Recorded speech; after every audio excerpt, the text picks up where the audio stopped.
see how can we connect our Firebase consoles any project within our iOS application. Okay, first of all, what we need a Firebase project. Okay, so in that case, I have created a Firebase application. You can see right in here. So this is a Firebase application, and I hope you at least know how to create a Firebase application. Then what? Then you have to add an application within it. Okay, just right click, and then you have to select the iOS if you are using or if you are targeting the iOS application. Okay, then select the iOS. Then you only need your company name and a nickname, nothing else. Everything is optional right in here.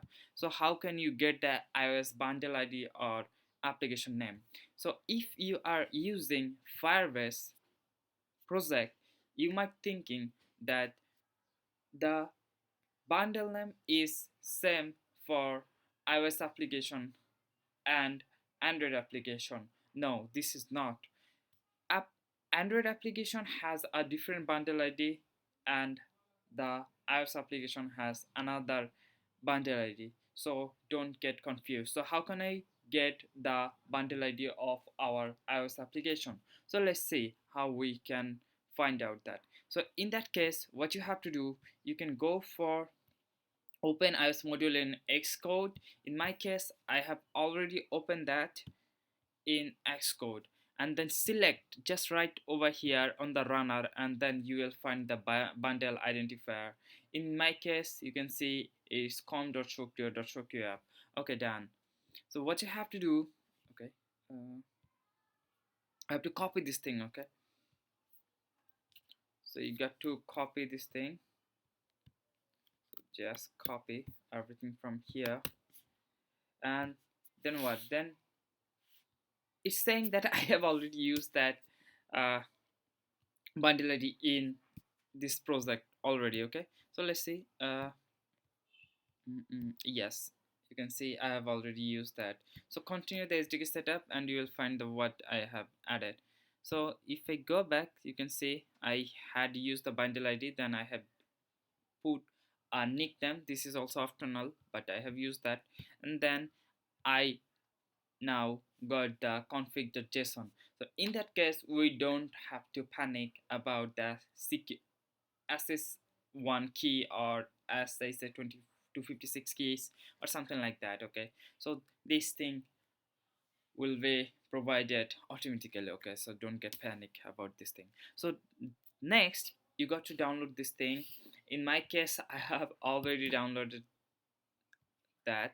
So this is all we have to do for from the Firebase console. Now what? Now let me show you something else.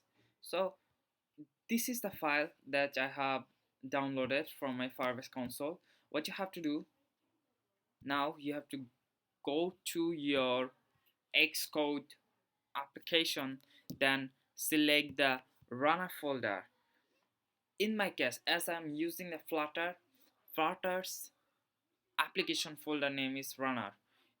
If you're using the native iOS, then you might well have a different name. In that case, maybe it will be your application name.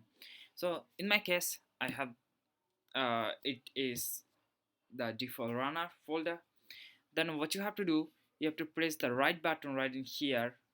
Okay, then you got to add file to runner. So many of us YouTubers, okay, will suggest you to drag and drop, and in my case it hadn't worked. So I have found that the only thing the only way that had worked for me is add file to runner. Okay, so then select the file.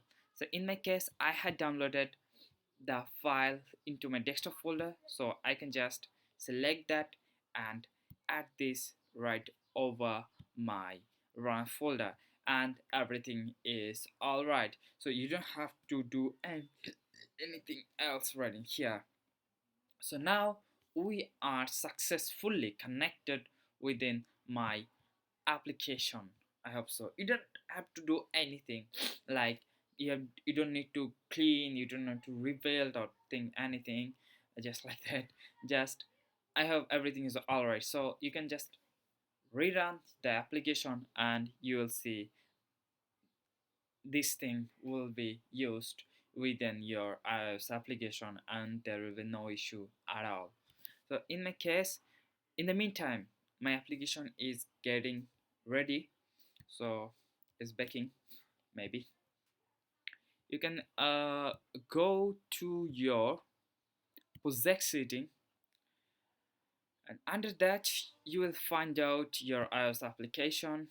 And right now you can see there is no Apple Store ID or Team ID, but whenever you will add the Apple Store ID with your Xcode application, this thing will be automatically filled up, so you don't need to be get any panic at all. So this is it. I hope I have covered pretty much everything. The only thing as left is testing the application, and in my case I'm just doing it, so don't get any sort of panic. Okay, man. Yes, I hope everything will be all right. I need a couple of sec at least. Yes, it's doing. It's all right. It's all right. So probably on our next video I will show you how to add the crash analytics, okay, crash analytics or crash analytics with our Flutter and iOS application. That means Flutter iOS application, okay. So there is a tricky thing we have to do, and I will show you on our next video how to do those sort of thing. Okay.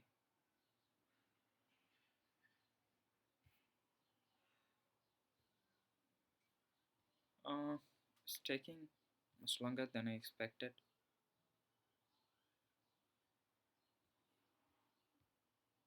Okay, come on, man. It's still syncing. Okay, so here is the thing. So you can see the path is satisfied and there is nothing wrong at all, and it is saying that my I have used the crash lytics. In my case, my crash lytic is also satisfied, and I will show you on my next video how to satisfy your crash lytic requirements and everything is alright. There is no error at all. So okay, we will be adding the crash lytic on our next video. So till that, goodbye, see you again.